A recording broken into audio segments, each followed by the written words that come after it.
I had a 28-year love-hate relationship with weed. On the one hand, I loved it. I love the feeling of spirituality, the feeling of becoming really present. I heard music in a much deeper feel. It was easy. It was really easy to laugh. I liked motion. I liked surfing and skateboarding and playing sports on weed.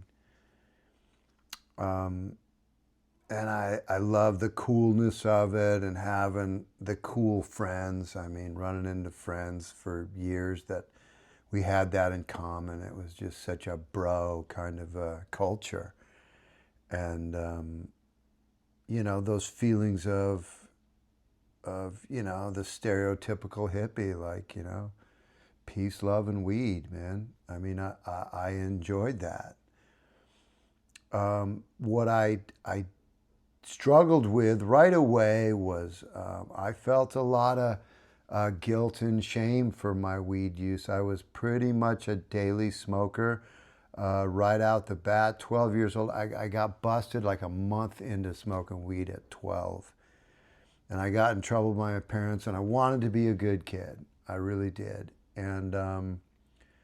But the culture that I was growing up in, I mean, that's all anybody I was around was doing. And they were seeming to have fun. And my parents, really wanted me to not go down that path. My dad did the best he could. Um, but I was, back in the 70s, there wasn't like they didn't, I don't know, I know I didn't have like helicopter parents. It was just like, go, get outside. And, um, and outside was just, you know, just a culture of stoners where I grew up. So if I had friends, I was going to be smoking weed. And I felt guilt and shame because of that, because I had to hide it. It's never. I don't think it's a healthy. Anytime you have to hide something, it's not good for the soul. That's what I believe. I didn't know that then. I couldn't articulate that then. It really did affect my communication skills. With the stoner bros, I could laugh, but even with the stoner bros, I didn't know what to say. I was like my the having an idea and formulating a sentence and saying it other than duh. I just I wasn't articulate. Sometimes I could be like right after a bong rip or something. I could kind of like get deep and say something that have an idea and be able to communicate it. But for the most part, my communication skills were not good on weed, and I just got a fear of people. I felt like they could see and feel how I was feeling, which was I don't know what to do with my hands. I don't know how to talk. I'm too stoned. I'd rather be alone, you know, in the hills hiking or surfing or skateboarding or playing sports where I didn't have to talk to anybody. Um, and So I just had this love hate relationship with it. And the first time I wanted to quit, I was 14 years old. Well, I wanted to quit at 12, but I was right back in it. I still remember the day that I got it back into it. It was just like I was just all alone. My parents were out. My brothers were gone with their friends, getting stoned, and I was alone. And it was just lonely. And I knew I could have friends if I just went out the door and went to the fort and started smoking weed. And so that's what I did. And the next time I tried to quit, I was 14 years old. And because I knew, I mean, I was, in high school at that point, and I knew that that it was hurting me because, all my new friends smoked weed. We smoked weed before school and at lunch. Didn't make for a real, enthusiastic school day. It was kind of survival mode, kind of burnout mode. And I tried controlling it. I tried not smoking at school, and I wasn't very good at not smoking at school. I would end up just high. And so obviously I wasn't, killing it at school. I don't think I was the smartest kid, but I certainly was more capable than the results in my life were showing. And that whole struggle, and then I'd feel bad about it, but then I would still get relief from smoking weed. I would still get those cool feelings and have those friends and enjoy music and laugh and kind of get an escape from those other feelings of struggle. And that moved into young adulthood. I got better at kind of finding my own as far as you know uh, having just growing up a little bit and just having. I was young. I had so much life in me. It was like I could.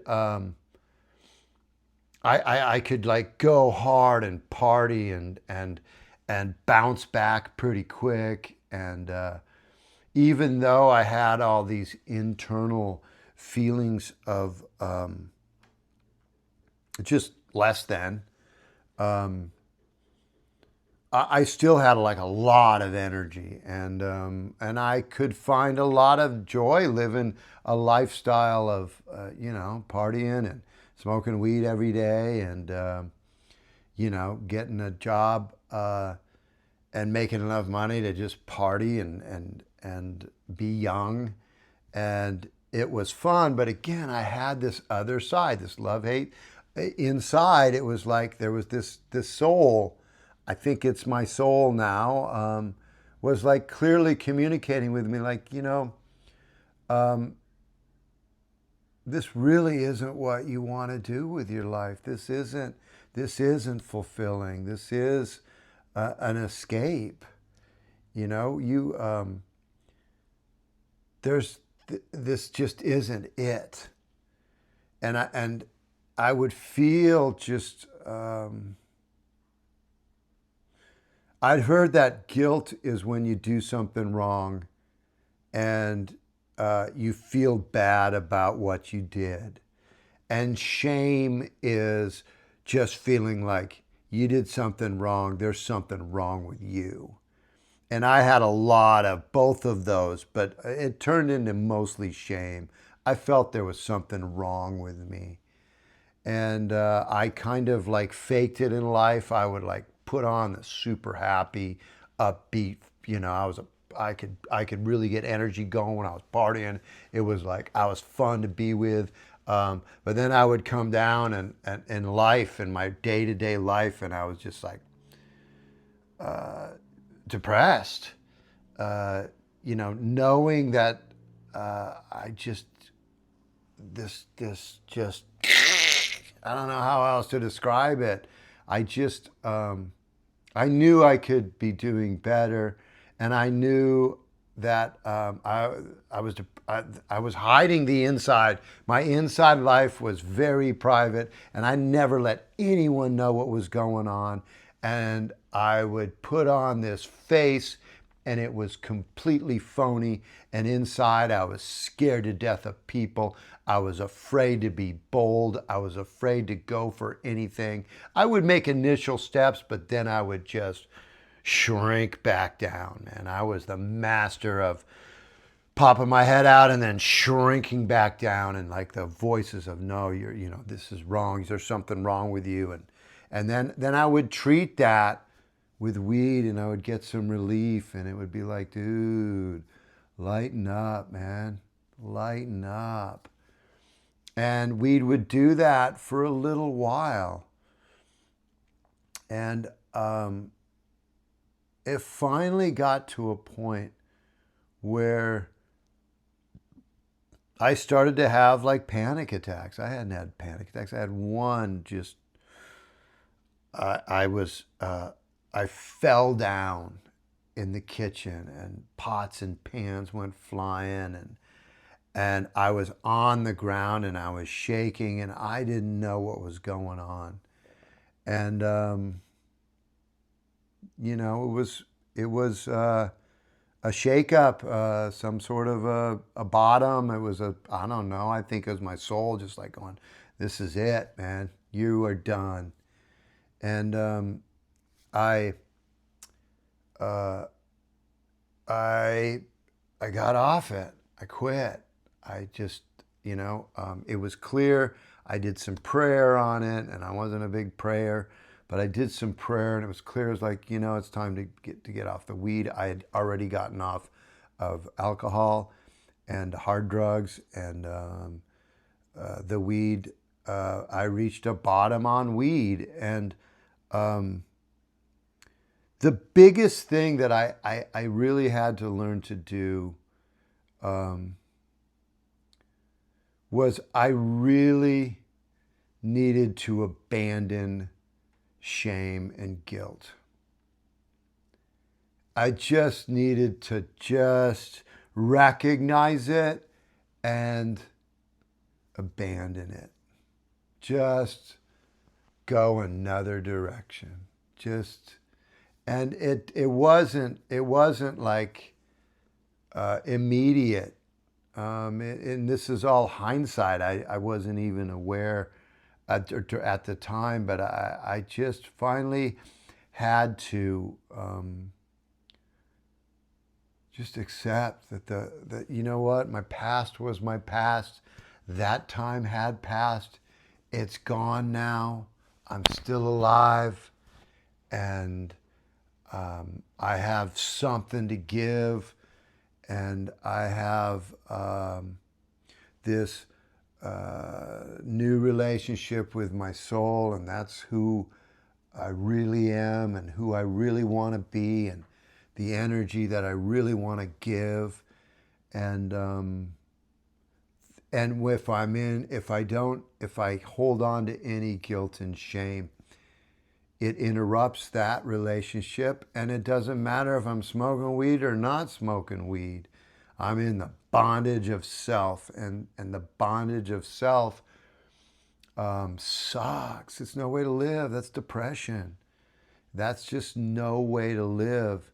And, the habitual aspects of a weed addiction for so many years, it just created these deep patterns of thinking, of inside the box, of shutting down new ideas unless you were on weed, and then shut down as soon as you're off weed. They're like, no, that's, you kind of learn to recognize that it's just a pipe dream.